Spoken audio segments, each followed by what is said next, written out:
नमस्कार बच्चों, कैसे हो आप लोग? सब बढ़िया।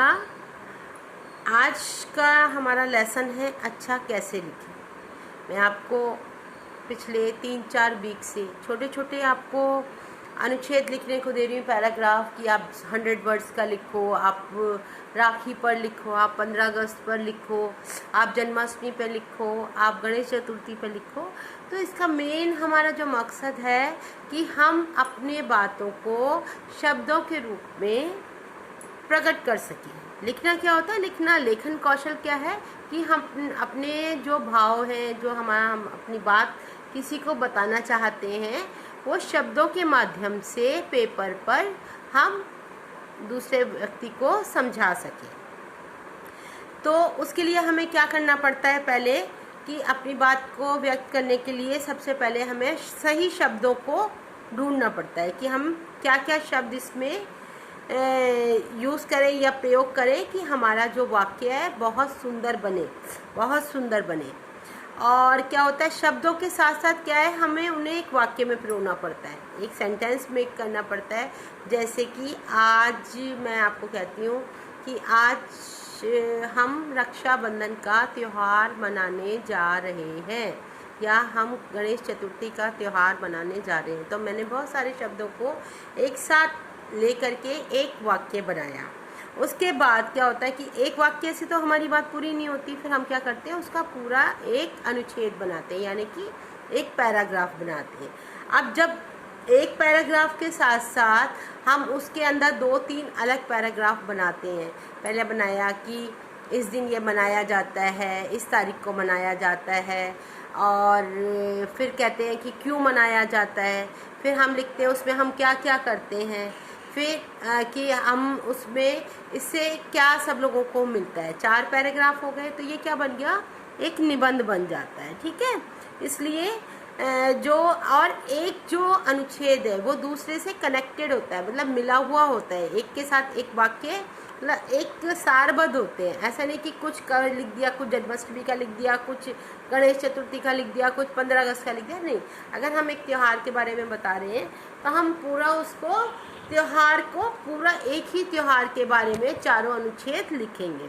फिर क्या है, जो हम लिखते हैं उस समय हमें कुछ बातें बहुत ध्यान रखनी चाहिए कि किसके लिए आप लिख रहे हो, क्या लिख रहे हो आप, फिर और क्यों लिख रहे हो। फिर उसके बाद जो आप लिख रहे हो वो विषय के अनुरूप है या नहीं है, और जो आप लिखना चाहते हो उसको क्रमबद्ध आपने लगाया है या नहीं लगाया, और आपकी जो भाषा है वो शुद्ध है या किसी को समझने वाली है या नहीं समझ में आने वाली है। ठीक है, ये इस तरीके से हम किसी भी चीज़ का को लिख करके अपने भावों को प्रकट करते हैं। अच्छा, अब जो है इसका पाठ का सारांश जो है, ये तो मैंने आपके पाठ के मुख्य बिंदु बताए कि हम क्यों लिखते हैं।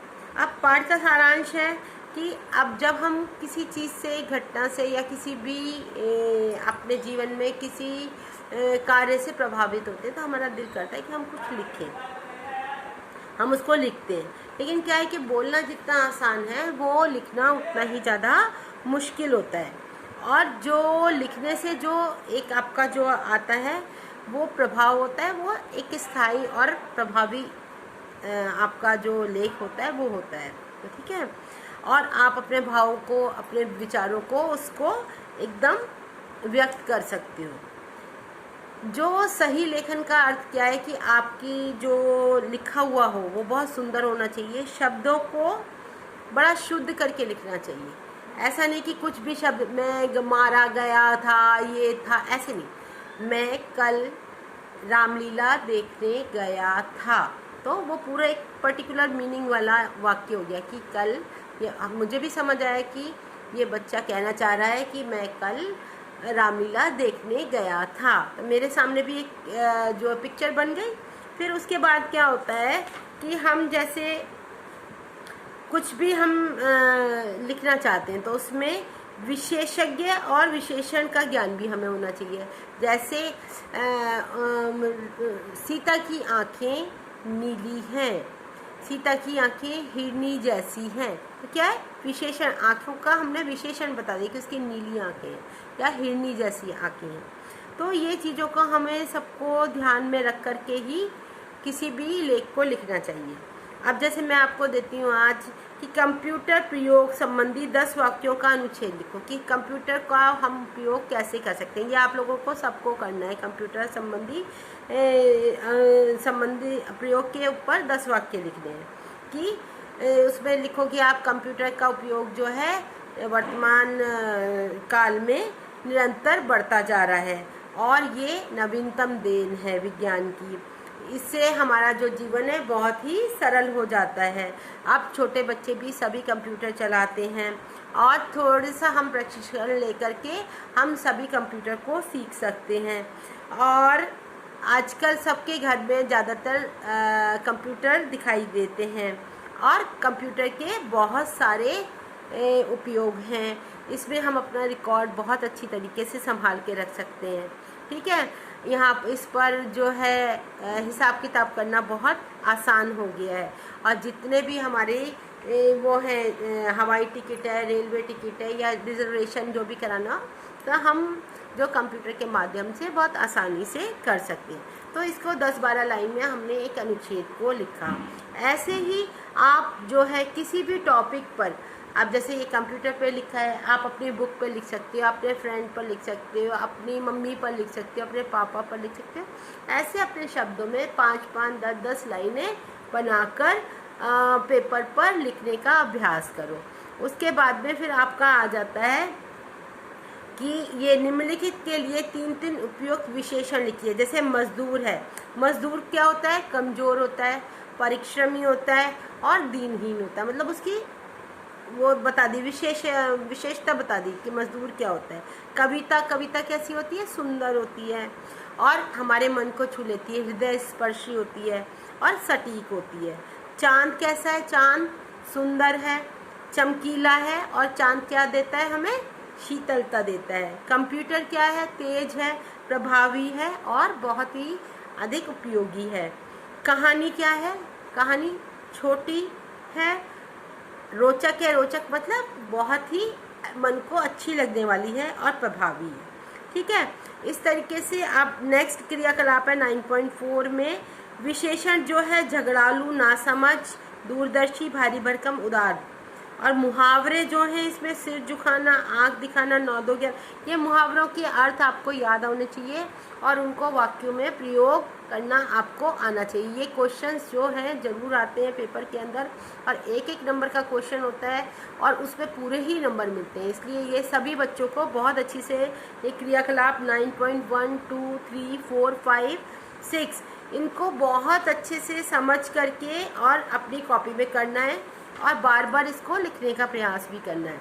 अब जैसे वाक्यों को शुद्ध कीजिए। हम हमारे घर जा रहे हैं, तो क्या लिखेंगे? हम अपने घर जा रहे हैं। वह आएगा आज सिनेमा देखने, तो उसमें क्या लिखेंगे? वह आज सिनेमा देखने जाएगा। दिल्ली राजधानी है भारतवर्ष की, सही है ये वह? नहीं, भारतवर्ष की राजधानी दिल्ली है। मोहन ने यह काम करके देना है, मोहन को यह काम करके देना है। अजय यह पुस्तकें पढ़ी, अजय ने यह पुस्तकें पढ़ी। तो ये आपको शुद्ध करने वाक्य है। और जैसे इसमें है निम्नलिखित शब्दों के शुद्ध रूप लिखिए। जैसे चाहिए, मुनि, ये आप सब अपनी कॉपी में करोगे। बहुत इजी है, कुछ मुश्किल नहीं है। आराम से थोड़ा मात्राओं का ध्यान रखना है और किस तरीके से हमें शब्द को बोलना है उसको ध्यान में रखना है। अब जैसे अब निबंध है कि आपको लिखना है अपने किसी मित्र के बारे में। आप अपने एक प्रिय मित्र के बारे में छोटे छोटे 4 पैराग्राफ लिखो। वह आपका मित्र है, वो देखने में कैसा है, कितने साल का है, कौन सी क्लास में पढ़ता है, उसके मम्मी पापा क्या करते हैं, कहाँ का रहने वाला है और उसको क्या क्या पसंद है, आपको उसके साथ रहना कैसे पसंद आता है। इस तरह से आप उसको 100 शब्दों में और 150 शब्दों में एक निबंध लिखोगे। ठीक है, आप फिर उसके बाद में इसमें दे रखा है कि नीचे दिए एक चित्र दिया गया है इसके अंदर, जो कि वायु प्रदूषण और ध्वनि प्रदूषण की समस्या, विविध प्रकार की समस्या हमारे शहरों में आजकल दिखाई देती हैं।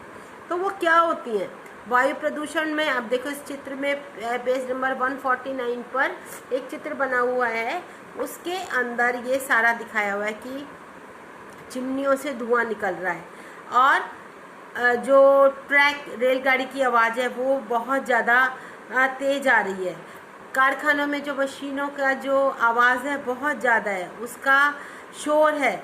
और क्या है, तेज लाउड स्पीकर बज रहा है, जैसे कोई गाना बज रहा है, डीजे बज रहा है, तो ये क्या हो जाता है, सारा ध्वनि प्रदूषण हो जाता है। ठीक है।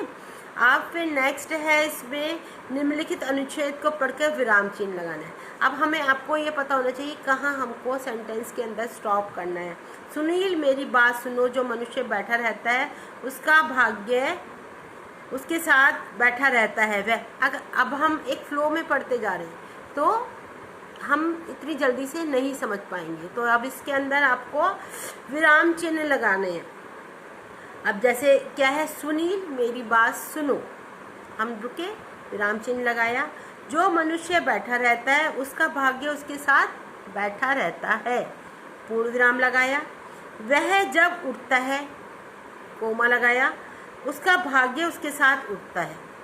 जब वह सोता है उसका भाग्य भी उसके साथ सोता है, पूर्ण विराम।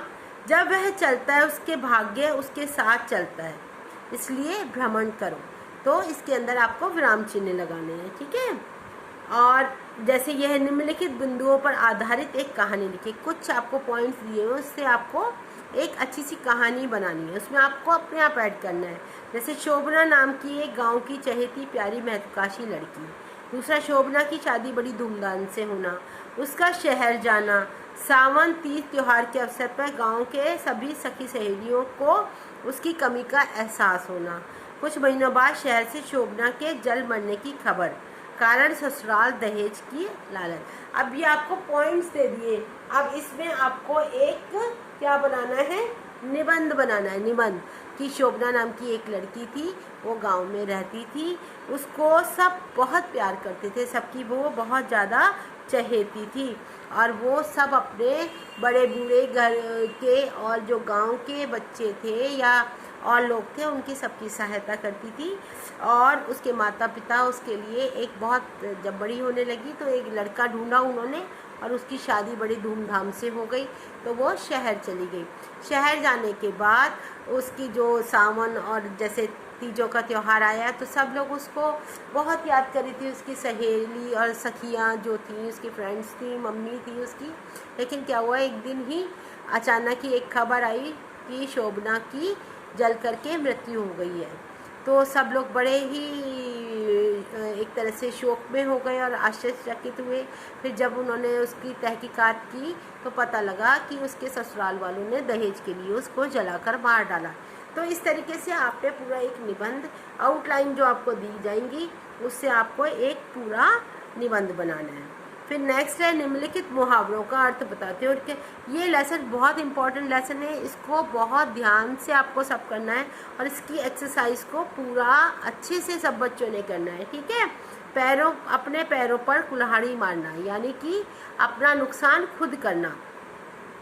अब जैसे हम कुछ भी ले सकते हैं कि सीता ने अपना कोचिंग क्लास छोड़ करके अपने पैरों पर कुल्हाड़ी मार ली, या अपना स्कूल छोड़कर अपने पैरों पर कुल्हाड़ी मार ली, मतलब अपना नुकसान अपने आप कर लिया। तेज़ दौड़ना, जैसे कि क्या हुआ, उसका मतलब आसमान से बातें करना। आसमान से बातें करने का मतलब हो गया तेज़ दौड़ना, कि उसमें सुनील ने प्रतियोगिता में आसमान से बातें करने लगा। दौड़ते दौड़ते ऐसा लगा कि वो आसमान से बातें कर रहा है। या पीटी उषा जो थी रेस की प्रतियोगिता में आसमान से बातें करती थी। ऐसे ये छोटे छोटे से आपके उदाहरण वो हैं मुहावरे, इनको आप अपनी कॉपी में अच्छे से करो। ठीक। फिर शुद्ध करना वाक्य को, इसको राम ने बांसुरी बजाया, लड़की ने केला खाई। सही लग रहा है? वाक्य सही लग रहा है? नहीं। राम ने बांसुरी बजाई, लड़की ने केला खाया। रमेश ने जलेबी खाया, रानी ने धन्यवाद दी। सही नहीं है ना? रमेश ने जलेबी खाई, रानी ने धन्यवाद दिया। शीला ने एक कुत्ता खरीदी। शीला ने एक कुत्ता खरीदा। ये इसको आपको सबको ध्यान से लिखना है। फिर उसके बाद है निम्नलिखित में विशेषण और विशेषज्ञ बताइए। विशेषण क्या है और विशेषज्ञ क्या है। जैसे पीला फूल, तो पीला क्या है, विशेषण है, और विशेषज्ञ क्या है, फूल। फूल के बारे में बात हो रही है, पीला क्या है, फूल है, तो वो विशेषज्ञ हो गया। काला कपड़ा, काला क्या है, विशेषण, कपड़ा क्या है, विशेषज्ञ, कपड़े की विशेषता बता रहे हैं। फिर बुरी बात, बुरी क्या है, विशेषण, और बात क्या है, विशेषज्ञ। बात को क्या बता, अच्छी भी हो सकती है, बुरी भी हो सकती है, तो वो विशेषज्ञ है। चौड़ी सड़क, तो चौड़ी क्या है, वो विशेषण है, और सड़क क्या है, विशेषज्ञ है। नहाने का साबुन, साबुन क्या है, विशेषज्ञ है, और नहाने का है विशेषण। ऐसे ही आपको ये जो है वाक्यों के शुद्ध रूप लिखिए। लड़कों की सभा हो रहा था, लड़कों की सभा हो रही थी। लड़कियों की दल जा रहा था, लड़कियों का दल जा रहा था। इसको आपको वाक्य को शुद्ध करके लिखना है, ठीक है। इसके बाद मुहावरों का अर्थ क्या है, ये मुहावरों के अर्थ आपको सबको कॉपी में लिखने हैं और उसके संबंधित वाक्य बनाने हैं। और इसके ये जो है पेज नंबर 151 पर है, ये आपको सब अच्छी तरीके से करना है और याद करना है। बहुत इजी है, बहुत कुछ भी मुश्किल नहीं है। हम दो रोज़ाना की लाइफ में ये सब यूज़ कर। आँख दिखाना, जैसे गुस्सा करना। अमित जब बहुत तेज़ बोल रहा था तो उसके पिताजी ने आँख दिखाई। या बच्चा मेहमानों के सामने शरारत कर रहा था तो उसकी मम्मी ने आँख दिखाई। 9-2-11 हो जाना, चंपत हो जाना। बाग में आए माली को देखकर बच्चे 9-2-11 हो गए। या पुलिस को देखकर चोर 9-2-11 हो गया। आंखें खुलना यानी कि भ्रम टूटना। राम को जब झूठ बोलते देख करके उसके साथियों की आंखें खुल गईं। ऐसे सिर चढ़ाना, खुली छूट देना, मतलब कि सीता को पिताजी ने बहुत ही सर पर चढ़ा रखा था। या बच्चों को ज़्यादा सर पर नहीं चढ़ाना चाहिए। इस तरीके से आपको ये वाक्य सारे कंप्लीट करने हैं। आज और कल आप ये लेसन अच्छे से करो, इसके अनुच्छेद लिखो, मुहावरे जो हैं उनका प्रयोग करो और वाक्यों को शुद्ध करके लिखो। फिर हम अगर कोई भी आपको परेशानी इसमें होगी नहीं, अगर होती है तो आप मुझे कॉल करो या मैसेज करो और अपना काम कंप्लीट करके और नोटबुक में लिखो, साथ साथ लर्न करो और मेरे पास अपनी होमवर्क सेंड करो। Okay, bye bye, see you, have a good day.